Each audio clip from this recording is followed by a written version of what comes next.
Hello there, welcome to the Saroy channel. I'm so very glad you've joined me this evening. I've got the most wonderful story for you that you are really going to love. And it's about this gentleman who took a woman on a camping trip, and she wasn't quite the perfect companion that he had hoped she would be. So let's get started. I know you're going to enjoy the story. Dear Sarah and all your lovely listeners, my Bigfoot encounter happened in the early 80s in an area of national forest in Oregon when I was 18 years old. Before I tell you my story, let me introduce myself. My name is Bob, and I have lived in Colorado all of my life. One day I was invited to a barbecue-style open pool party at my friend Taylor's house, who was celebrating at the time his 21st birthday. I remember as I was helping myself to some delicious birthday cake, I accidentally dropped a little piece on this woman's red stiletto shoe. I hastily brushed off the excessive cream and cake with my tissue that was in my pocket and apologized profusely, only to find myself staring up into the most beautiful blue eyes belonging to this ravishing blonde bombshell who looked as if she had stepped off the cover of a magazine. I found out her name was Claudia, and as we chatted, I did not really take in a word she was saying because I was so smitten by her. Her appearance was stunning. Everything about her was flawless, from her seemingly perfect skin tone to her smooth highlighted hair and manicured bright pink nails. I could hardly believe my luck that she had not been snatched up by some amorous, handsome-looking male. In short, she was available to date me, and that was extraordinary. In my naivety and brazen immaturity, I did not realize that the outer cover does not always match the inside. Little did I realize that this would become horribly apparent to me in the days that were to follow, where I would inevitably regret the very day that I laid my eyes on the lovely Claudia. It all started when I suggested we both go camping, and believe it or not, Claudia seemed very excited about it. I told her we would be living in very rough conditions, eating freeze-dried food, as well as boiling water from the lake and sleeping in sleeping bags in a tent. It would be rudimentary and basic, I warned her. I remember that beautiful day when we set out. It was so lovely. It was a warm, sunny day, and I was enjoying our walk and taking in the beautiful scenery from the clear azure blue sky to the lush green vegetation and the tall regal trees of the forest.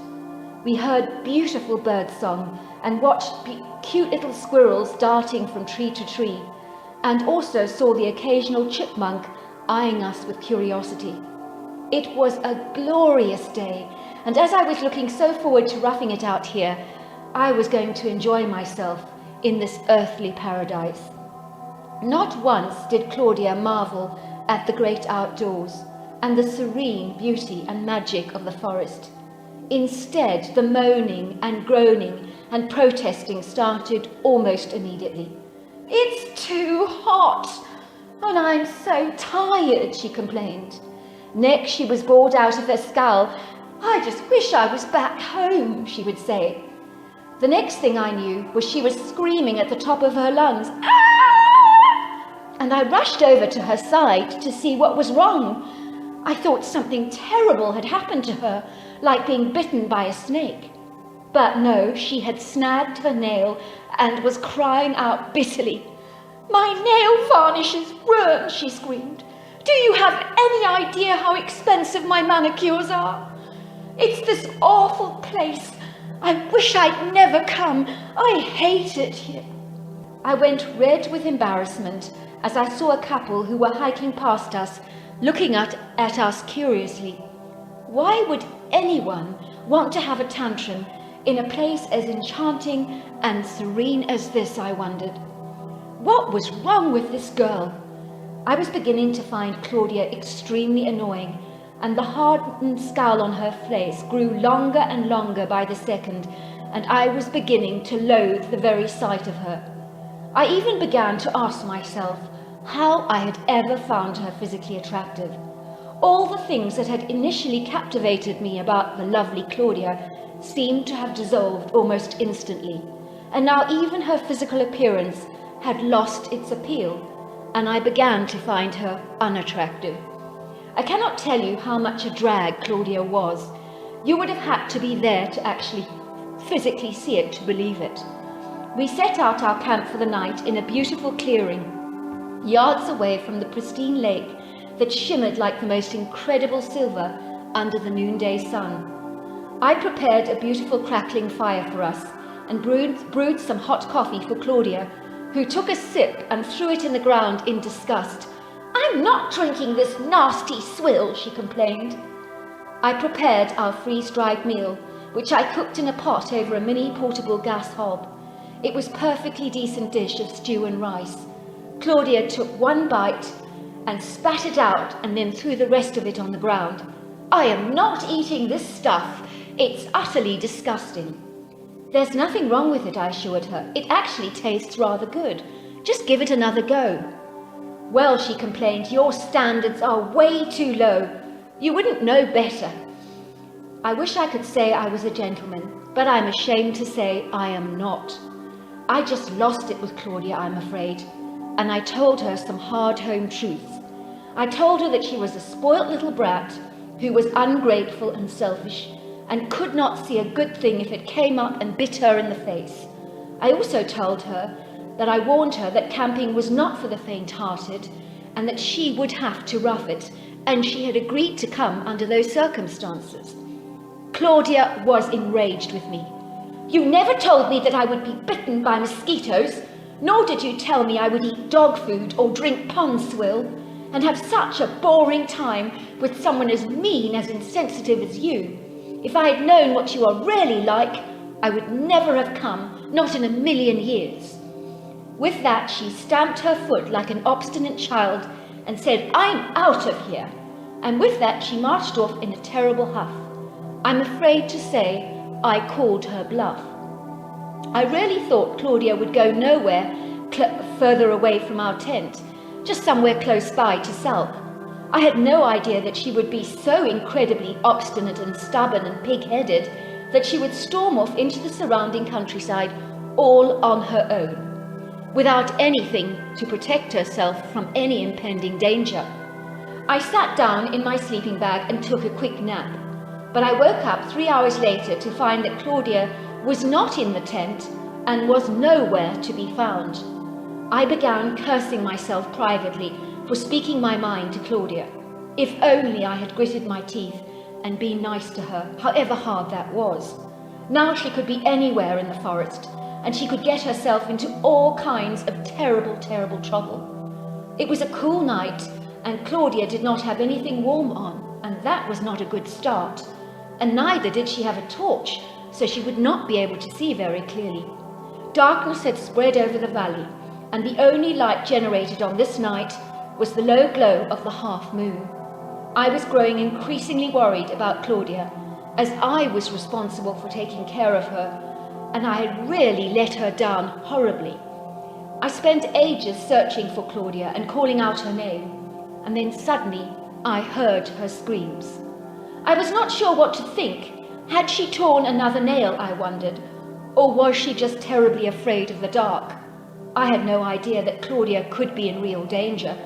She had cried wolf out too many times. I scrambled as quickly as I could through the forest towards the sound of Claudia's screams. Then I found her. She was standing there with a long stick in her arms, waving it aggressively at 3 creatures that just stood there staring at her with remarkably surprised looks on their long primate-looking faces. "Kill them!" screamed Claudia as I approached. "Kill the hairy, ugly monsters! Kill them now! Where is your rifle? Hurry! They're going to kill me!" I found myself standing before 3 creatures. I studied them with the light of my torch, which did not please them at all as the light bothered their eyes. What was I seeing, I wondered in awe and in total amazement. Standing before us was 3 dark, shadowy forms that were covered in black hair, and the tallest creature was about 7 foot tall, while the other 2 were shorter at 6 feet. They were not bears, I thought. What on earth were they? I had never seen anything like them before, and I'd never even heard of creatures like this. I didn't even know that such creatures existed. The heads were almost shaped like a cone, and the faces were hairless with very flat noses, slim mouths, and brown eyes that flickered with red eyeshine when they were in the dark. Their bodies were incredibly strong, muscular, and broad, especially in the shoulder area and chest. I would say at a guess they weighed about 500 pounds each, or more. When Claudia screamed shrilly, they would cover their ears because they could not bear the sound of her screams, almost if the frequency of her screams literally hurt their ears. They did not move but stood there silently, like three frozen statues, just staring at us in bewilderment. I think they were more shocked to see us than we were to see them. At least that was the impression I got. Not once did they come across aggressive, angry, or even retaliatory, which was surprising considering the way that Claudia was behaving. If I had been in their shoes, I would have been reactive. In this situation, the aggressor was obviously Claudia, who was waving the long stick at the creatures angrily and screaming non-stop like a banshee all the while. Suddenly one of the creatures reached out and grabbed the stick from Claudia's hands. He broke it into 1,000 pieces and threw it across the forest floor. The creatures then just grunted and started to walk away, and the others followed him, not looking back even once. "See," I said to Claudia, "those creatures, they weren't going to hurt you." Claudia could not stop sobbing. "They were going to kill me," she screamed. "Could you not see that? Are you that blind? Why did you not kill the horrible hairy monsters? They were so ugly and disgusting. Are you a wimp or what?" "Why do you think they were going to kill you?" I asked. "Well, look how big and dangerous they are." There was no reasoning with Claudia, who claimed she had walked into a tree that turned out to be one of those creatures, and she was so terrified she grabbed a branch and started to threaten them. "Did they ever growl at you?" I asked, "or did they do anything to frighten you?" "No," she said, "but look how scary they are." I'm not going to kill something just because it looks scary, especially if it's not threatening you. Those creatures were incredibly peaceful. Not once were they retaliatory, I explained. Claudia was not convinced and started to sulk because in her world she inhabits, everything is governed by appearance. I began to realize. In her shallow mind, something beautiful was good, and if it did not conform to her high expectations of beauty, then it just had to be bad. For her, there was no in-between. Everything was black or white. The next day, Claudia and I returned to Colorado. I did not want to spend another agonizing day with the woman. All these years later, I learnt that Claudia had been through 7 marriages and counting. And quite frankly, I wasn't surprised. It was 10 years that went by before I realized the creatures we saw that day were Bigfoots or Sasquatches. And I was really surprised to learn about other people's terrifying accounts. Mine was anything but. I found the creatures to be extremely docile and gentle. At least that's the impression they gave me. If they had been aggressive, I do admit, that would have been terrifying. So there you are. That is my encounter that would never have transpired if it had not been for my volatile girlfriend. Maybe there was something good about her after all, because if it hadn't been for her, I may never have met a Bigfoot. Well, that is the most wonderful story. I just love that. And I can actually see that girl going through the woods and being the most horrific company, because clearly she just did not appreciate her natural environment. And I can't imagine that.